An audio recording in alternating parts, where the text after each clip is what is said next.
Filocália. Santo Isaías, o Solitário. Esse audiolivro é uma tradução livre, com base na versão inglesa do documento, disponível em domínio público. A tradução e produção desse audiolivro foi realizada pelo canal Livros Históricos. Para facilitar a compreensão do audiolivro, algumas alterações e simplificações foram feitas, visando a melhor compreensão do audiolivro. Segundo São Nicodimos, São Isaías, o Solitário, viveu por volta do ano 370, e foi um contemporâneo de Macários, o Grande, do Egito. A maioria dos historiadores hoje considera que ele é posterior. Ele é geralmente identificado com um monge que viveu inicialmente em Esquetis, no Egito, e que então se mudou para a Palestina em alguma data posterior a 431, eventualmente morrendo em idade avançada, como um recluso perto de Gaza por volta de 491. Qualquer que seja a data preferida, é evidente que o autor reflete a espiritualidade autêntica dos pais do deserto do Egito e da Palestina durante os séculos IV e V. São Nicodimos recomenda em particular o seu conselho sobre a refutação das provocações demoníacas e sobre a necessidade de estar atento à consciência. São Nicodimos fornece aqui apenas pequenos extratos de uma obra muito mais longa, ainda não traduzida para o inglês. Santo Isaías, o Solitário. Sobre a proteção do intelecto. Há entre as paixões uma raiva do intelecto, e essa raiva está de acordo com a natureza. Sem raiva, um homem não pode atingir a pureza. Ele deve sentir raiva de tudo que o inimigo semeia nele.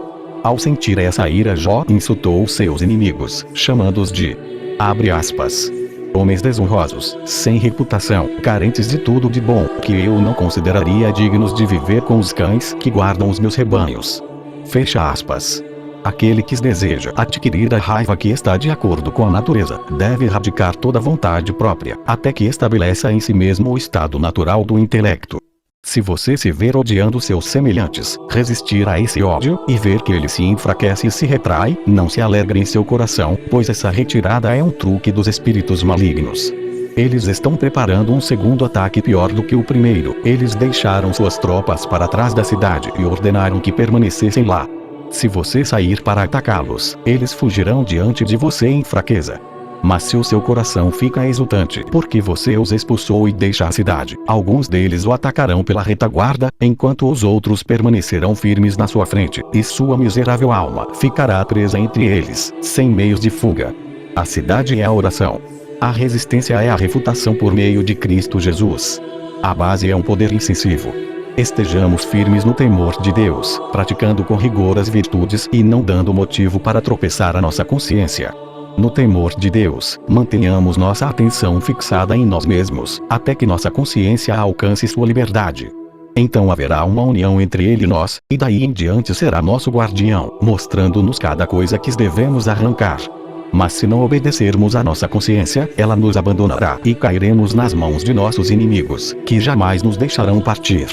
Isso é o que nosso Senhor nos ensinou quando disse, abre aspas, chegue a um acordo com seu adversário rapidamente, enquanto você está com ele na estrada, para que ele não te entregue ao juiz, e o juiz te entregue ao oficial e você seja lançado na prisão. Fecha aspas. A consciência é chamada de adversária, porque se opõe a nós quando desejamos realizar os desejos da nossa carne, e se não ouvirmos nossa consciência, ela nos entrega nas mãos de nossos inimigos. Se Deus vê que o intelecto se submeteu inteiramente a ele, só nele coloca sua esperança. Ele o fortalece, dizendo, abre aspas, não temas Jacó, meu filho, meu pequeno Israel. Fecha aspas. E abre aspas, não temas, porque te entreguei, chamei-te pelo meu nome, você é meu. Se você passar pela água, eu estarei com você, e os rios não irão afogar você.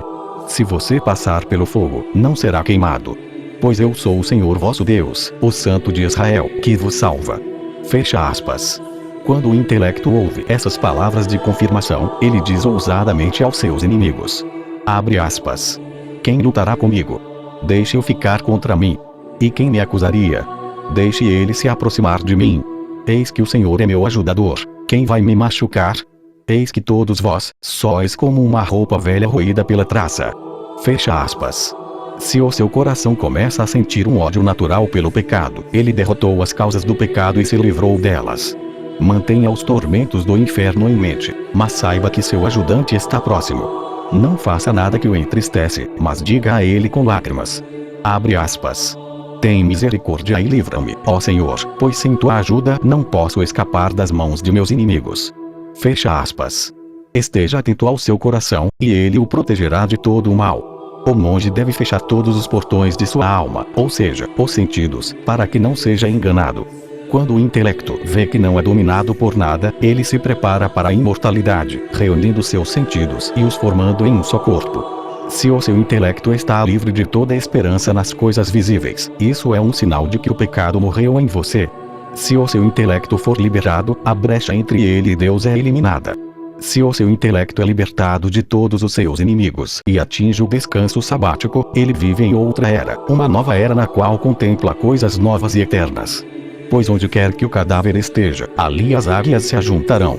Os demônios astutamente se retiram por um tempo, na esperança de que deixemos de guardar nosso coração, pensando que agora alcançamos a paz. Então, de repente, eles atacam nossa alma infeliz e a agarram como um pardal. Ao tomar posse dele, eles o arrastam impiedosamente para todos os tipos de pecado, piores do que aqueles que já cometemos e pelos quais pedimos perdão. Permaneçamos, portanto, com temor a Deus e vigiemos nosso coração, praticando as virtudes que impedem a maldade de nossos inimigos. Nosso Mestre Jesus Cristo, por compaixão pela humanidade e conhecendo a absoluta impiedade dos demônios, ordena-nos severamente. Abre aspas.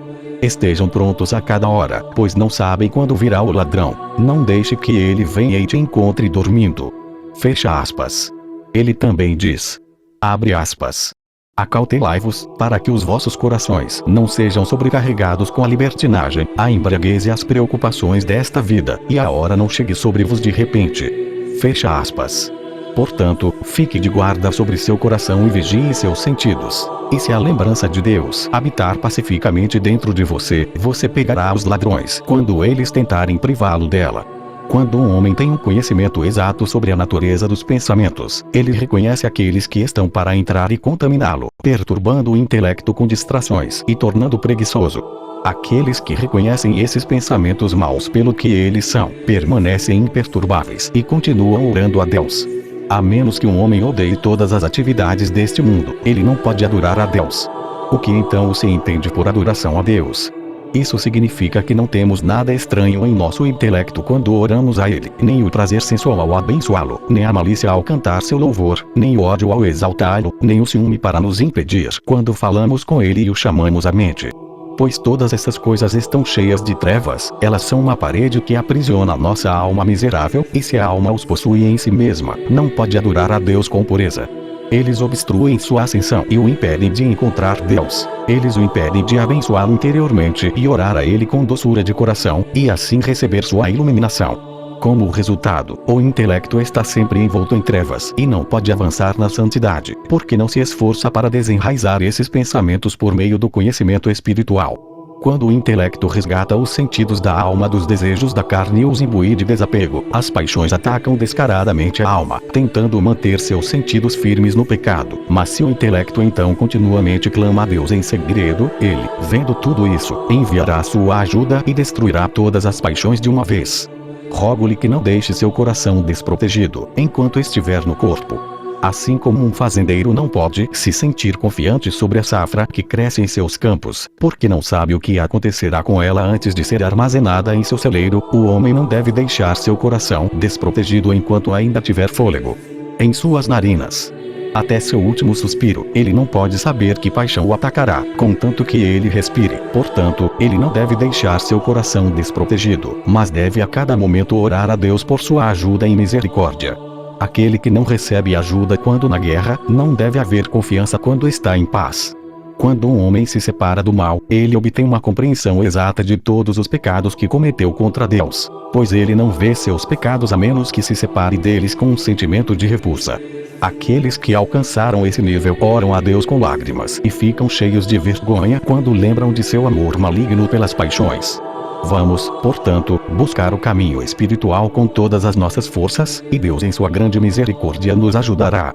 E se não guardamos nossos corações como nossos pais guardaram os deles, pelo menos em obediência a Deus, façamos todo o possível para manter nossos corpos sem pecado, confiando que neste momento de carência espiritual Ele concederá misericórdia para nós junto com seus santos. Uma vez que você começou a buscar a Deus com verdadeira devoção e de todo o seu coração, então você não pode imaginar que já se conforma com a vontade dele. Enquanto sua consciência o reprovar por qualquer coisa que você tenha feito contrário à natureza, você ainda não está livre. A reprovação significa que você ainda está sob julgamento e ainda não foi absolvido. Mas se você descobrir quando está orando que nada o acusa do mal, então você está livre e pela vontade de Deus entrou em sua paz. Se vires crescer dentro de ti uma boa colheita, não mais sufocada pelo joio do maligno. Se você descobrir que os demônios foram retirados com relutância, convencidos de que não adianta fazer mais ataques aos seus sentidos, se uma nuvem cobrir sua tenda e o sol não te queima de dia, nem a lua de noite, se você se encontra equipado para armar sua tenda e mantê-la como Deus deseja, se tudo isso aconteceu, então você obteve a vitória com a ajuda de Deus e, daqui em diante, Ele mesmo irá cobrir sua tenda, porque ela é dele. Enquanto a luta continua, o homem está cheio de medo e tremendo, perguntando-se se vencerá hoje ou será derrotado, se vencerá amanhã ou será derrotado. A luta e o estresse apertam seu coração. Mas quando ele atinge o desapego, a luta chega ao fim. Ele recebe o prêmio da vitória e não tem mais ansiedade pelos três que foram divididos, pois agora por Deus eles fizeram as pazes um com o outro. Esses três são a alma, o corpo e o espírito. Quando eles se tornam um pela energia do Espírito Santo, eles não podem ser separados novamente. Não pense, então, que você morreu para o pecado, enquanto você sofre violência, seja acordado ou dormindo, nas mãos de seus oponentes. Enquanto um homem ainda está competindo na arena, ele não pode ter certeza da vitória. Quando o intelecto se fortalece, ele se prepara para buscar o amor que extingue todas as paixões corporais e que impede que qualquer coisa contrária à natureza ganhe o controle sobre o coração. Então o intelecto, lutando contra o que é contrário à natureza, separa isso do que está de acordo com a natureza. Se examine diariamente aos olhos de Deus e descubra qual das paixões está em seu coração. Expulse-o e escape de seu julgamento. Esteja atento ao seu coração e observe seus inimigos, pois eles são astutos em sua malícia. Em seu coração, esteja persuadido disso. É impossível para um homem alcançar o bem por meios malignos. É por isso que nosso Salvador nos disse para sermos vigilantes, dizendo, abre aspas, estreita é a porta, e estreito é o caminho que conduz à vida, e poucos são os que a encontram. Fecha aspas. Esteja atento a si mesmo, para que nada destrutivo possa separá-lo do amor de Deus. Guarde o seu coração e não fique apático dizendo, abre aspas, como devo guardá-lo, visto que sou um pecador? Fecha aspas. Pois quando um homem abandona seus pecados e retorna para Deus, seu arrependimento o regenera e o renova inteiramente. A Sagrada Escritura fala em toda parte sobre a guarda do coração tanto no Antigo como no Novo Testamento. Davi diz nos Salmos, abre aspas, ó filhos dos homens, por quanto tempo vocês ficarão tristes de coração? Fecha aspas. Um monge deve considerar o propósito de cada texto da Escritura, a quem se dirige e em que ocasiões. Ele deve perseverar continuamente na luta ascética e estar em guarda contra as provocações do inimigo. Como um piloto conduzindo um barco através das ondas, ele deve manter seu curso, guiado pela graça. Mantendo sua atenção fixa em si mesmo, ele deve comungar com Deus em silêncio, protegendo seus pensamentos da distração e seu intelecto da curiosidade. Em tempestades e ventos fortes, precisamos de um piloto e, na vida presente, precisamos de oração, pois somos suscetíveis às provocações de nossos pensamentos, boas e más. Se nosso pensamento está cheio de devoção e amor a Deus, ele domina as paixões. Como exicastas, devemos discriminar entre virtude e vício com discrição e vigilância, e devemos saber quais virtudes praticar quando estivermos na presença de nossos irmãos e anciões, assim como quais buscar quando estivermos sozinhos. Devemos saber qual virtude vem primeiro e qual é a segunda ou terceira, quais paixões atacam a alma e quais o corpo, e também quais virtudes dizem respeito à alma e quais dizem respeito ao corpo. Devemos saber qual virtude o orgulho usa para agredir o intelecto, e qual virtude leva à vanglória, ira ou gula. Pois devemos purificar nossos pensamentos de toda a autoestima que se ergue contra o conhecimento de Deus. A primeira virtude é o desapego, ou seja, a morte em relação a todas as pessoas ou coisas. Isso produz o desejo por Deus e, por sua vez, dá origem à raiva que está de acordo com a natureza e que se inflama contra todas as artimanhas do inimigo. Então o temor de Deus se estabelecerá dentro de nós e, por meio desse medo, o amor se manifestará. No momento da oração, devemos expulsar de nosso coração a provocação de cada pensamento mau, rebatendo-a com espírito de devoção, para que não demonstremos estar falando a Deus com os lábios, enquanto meditamos pensamentos maus em nosso coração. Deus não aceitará de um exicasta uma oração turva e descuidada, pois em toda parte a Escritura nos diz para guardar os órgãos de percepção da alma. Se um monge submeter sua vontade à lei de Deus, então o seu intelecto governará de acordo com esta lei tudo que está subordinado a ele. Dirigirá como deveria todos os impulsos da alma, especialmente seu poder e desejo insensivos, pois estes estão subordinados a ela. Temos praticado a virtude e feito o que é certo, voltando nosso desejo para Deus e sua vontade, e direcionando nosso poder insensível, ou ira, contra o diabo e o pecado. O que ainda nos falta? A meditação interna. Se algum pensamento vergonhoso for semeado em seu coração enquanto você está sentado em sua cela, tome cuidado. Resista ao mal para que ele não ganhe controle sobre você. Faça todos os esforços para chamar a atenção de Deus, pois Ele está olhando para você, e tudo o que você está pensando em seu coração é claramente visível para Ele. Diga para sua alma. Abre aspas. Se você tem medo de pecadores como você vê em seus pecados, quanto mais você deveria ter medo de Deus que observa tudo. Fecha aspas. Como resultado dessa advertência, o temor a Deus será revelado em sua alma e, se você se apegar a Ele, não será abalado pelas paixões, pois está escrito. Abre aspas. Aqueles que confiam no Senhor são como um monte Sião, quem mora em Jerusalém nunca será abalado. Fecha aspas. O que quer que você esteja fazendo, lembre-se de que Deus vê todos os seus pensamentos e, então, você nunca pecará. A Ele seja a glória em todos os tempos. Amém.